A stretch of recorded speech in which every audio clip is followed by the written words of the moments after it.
If you found this series, you're here because you want to know how to succeed in Hearthstone without spending a dime. I will be your guide, teaching you how to farm the arena, get gold, rank up, and how best to craft your favorite cards, all while staying free to play. In this series, you'll learn from the very beginning how to maximize your gold gains from quests, how to craft the perfect arena deck, and finally get past that wall you've hit in ranked play. Stick around while we embark on our Hearthstone free-to-play journey.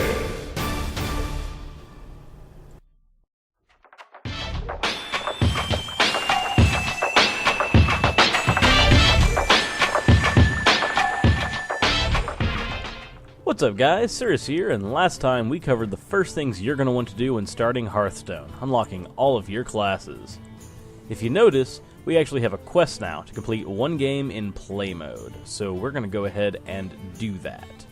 Something to keep in mind, you might want to go ahead and level up the class you're planning on playing to level 10 and unlock all their basic cards before going up against other players.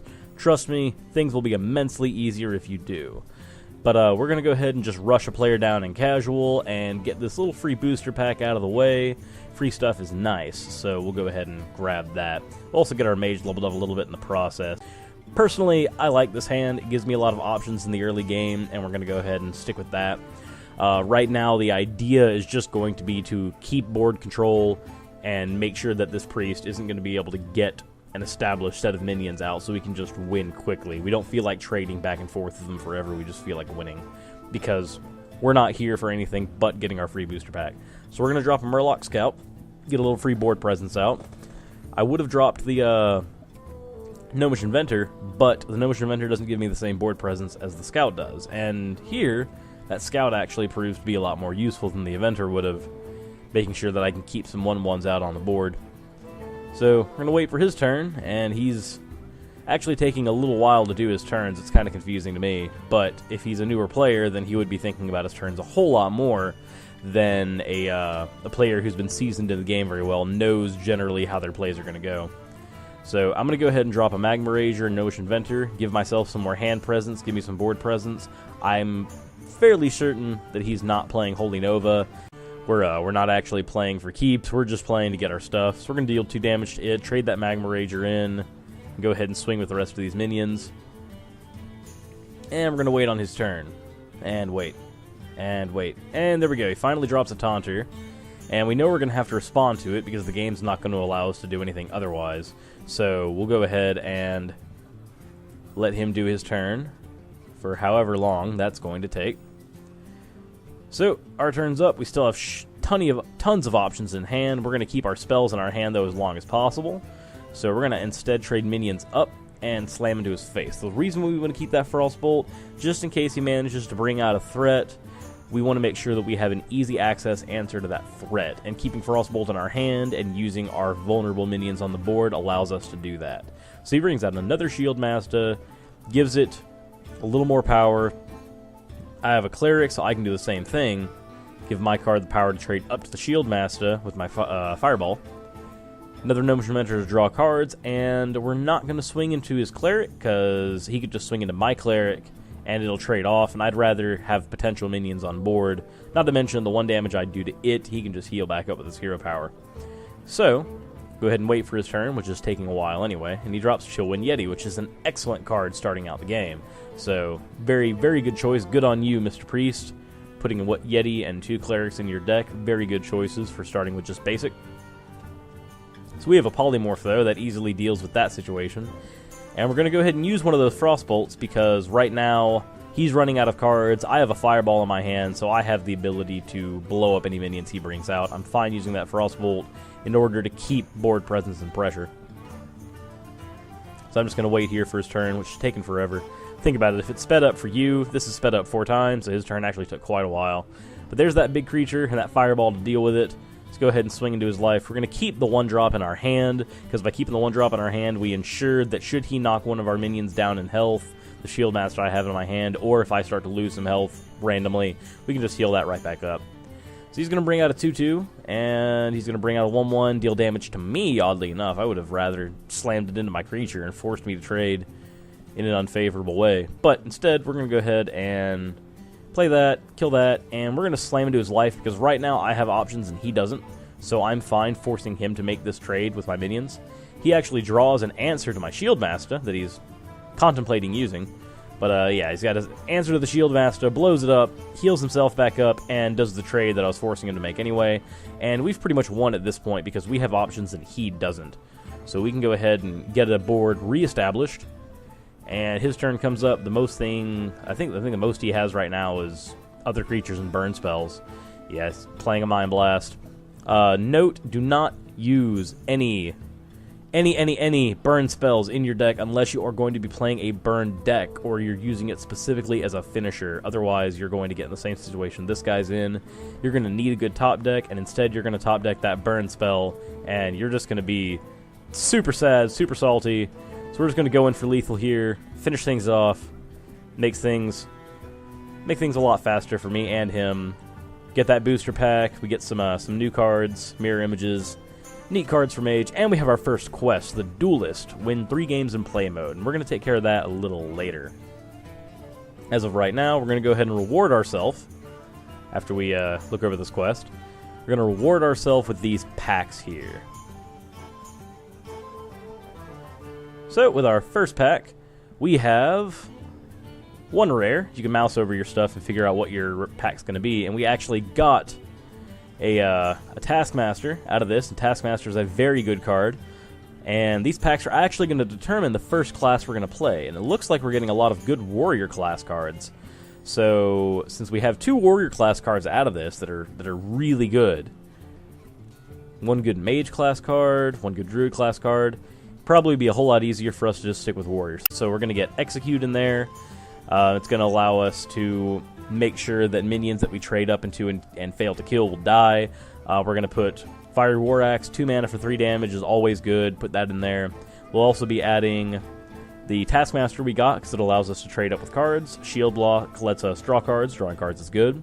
We'll add in the Weaponsmith we got because we have no better cards. Right now, weapons are nice, and we don't have any good weapons except for the War Axe. Let's go ahead and get some more stuff. Kor'kron Elite lets us spend more mana and just get free damage or trade into cards, and that's good. We'll go ahead and put in 1 Ooze, deal with some weapons. We'll add in some stuff to help us rush people down. So let's put in the Wolf Riders, let's put in some Clerics to let us trade up, and we'll put in Shield Master so we can actually block people who are dropping aggro on us. 6 drops, Boulder Fist Ogre is one of the greatest 6 drops in the basic set, so we'll go ahead and use him. And 7 drops, Stormwind Champion, he's okay, so we'll go ahead and drop him in. We don't really have better options right now. Now, we need to balance our mana curve out, so let's go back and let's flesh out our 3 drops. And since we're rushing and controlling, we're going to put in the Razorfen Hunters, give us a little more board presence cards, and we're going to go ahead and put Gnomish Inventor instead of Chillwind Yeti, because Inventor will allow us to draw cards when we start to run out, because we have some rush cards in our deck. We know we're going to run out of cards, we may as well put something in to help us draw out. Let's go ahead and put in another Guarashi Berserker, because we don't have any other good 5 drops. And without further ado, we can go ahead and go into our first ranked game with this deck. This is the moment we've been waiting for, and we have a deck that will allow us to do it, so let's go ahead and do that. Alright, so we're going to go ahead and start off, get rid of those late game cards we don't need, get a better early game hand. Unfortunately, we didn't get a better early game hand, as it were. We got 2 7-drops, but that's fine. That's 100% fine. We can stall out to that point. And neither of us have actually set up boards yet, so that's fine. We might actually make it to the late game without anything terrible happening to my face. Let's get rid of one of those mirror images. And it's looking like, at this point of the ladder, we are fighting a lot of people running the early basic decks, which actually works out in our favor when you think about it. Got the Boulder Fist Ogre there. Let's go ahead and get rid of all the stuff on the board. Got a Core Hound. Guys, stop using Core Hound. No, you watch. Boom, no Core Hound. That is why Core Hound is worthless. Do not run it. It is almost never worth it to run a Core Hound in your deck. We got the Cone of Cold getting into my face. Unfortunately, going into my face doesn't win the game when you're not a face deck. So the Arcane Explosion, try to get some stuff on my field. That's fine, because we just go in for lethal. That's why my face is not as important. So we go against Warlock, we're looking at our hand, we don't need any of those combo pieces, and we actually drew a worse hand out for it. So that was my mistake, and he's got a 1-drop on the board already. We're already sitting in a bad situation now. So we're going to go ahead and drop the Acidic Swamp Ooze. He doesn't have any weapons because he's a Warlock, so we can do that. Maybe he'll lose one of his cards. And he's got a board. So I'm just going to go ahead and sit on myself because he's got the sheep and I don't want to deal with that. But for some reason, instead of just slamming his monster in, he uses a spell. So I'm just going to go ahead and play some cheap cards, see what happens. He's going to Shadow Flame and then throw the sheep in. Very confusing play because the Shadow Flame was completely unnecessary. The sheep would have done all that work for you. But here we are. That's how the game is. So he plays Succubus, another card that I would not recommend playing in Warlock at all, because the discarding one card is not good for its cost.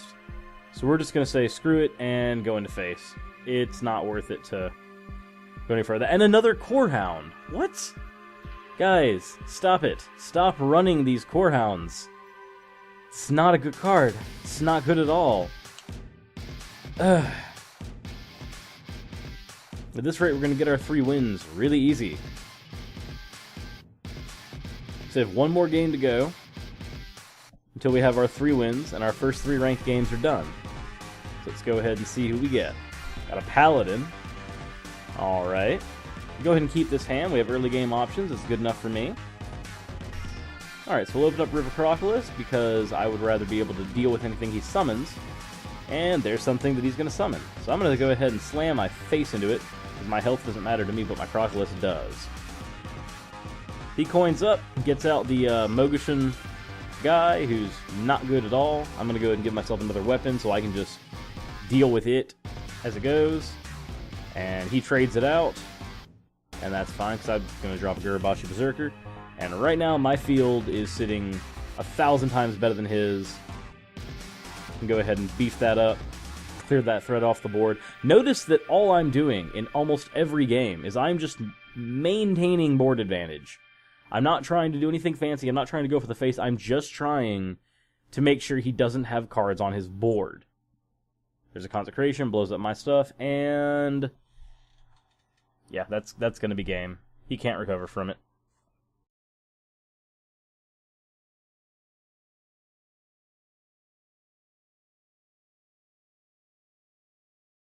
Well guys, hopefully this video gave you guys some insight on how to construct your first deck, getting your first batch of free rewards, and how to play it more efficiently. And most importantly, I really hope you guys learned not to play Core Hound. With that said, tune in next time and we'll go ahead and take our first round into the arena. And if there's anything you guys would like to say, anything you guys would like me to improve, go ahead and say so in the comment section below. Greatly appreciate it. And with that said, this is Sir from Top Tier Scrubs, signing out. None are stronger than I! What's up guys, looks like we're here at the end of the video again. If you like what you saw, then go ahead and click that subscribe button. It really helps me out to know that I've got people who are willing to watch my content and give me feedback. Speaking of feedback, comment in the section below, and that would also be greatly appreciated as well. And on another note, if you like this and haven't seen episode 1, on the lower right hand corner I actually have episode 1 playing. So if you want to go ahead and click that, then you can see episode 1 of this series. It has a little less information in it, but it's pretty fast paced and tells you what to do as soon as you start out if you haven't done so already. So there's 2 things for you to do. If you want to go ahead and do them, that would be amazing. Thank you guys for sticking around to the end of my video, and have a wonderful day. Top Tier Scrubs signing out.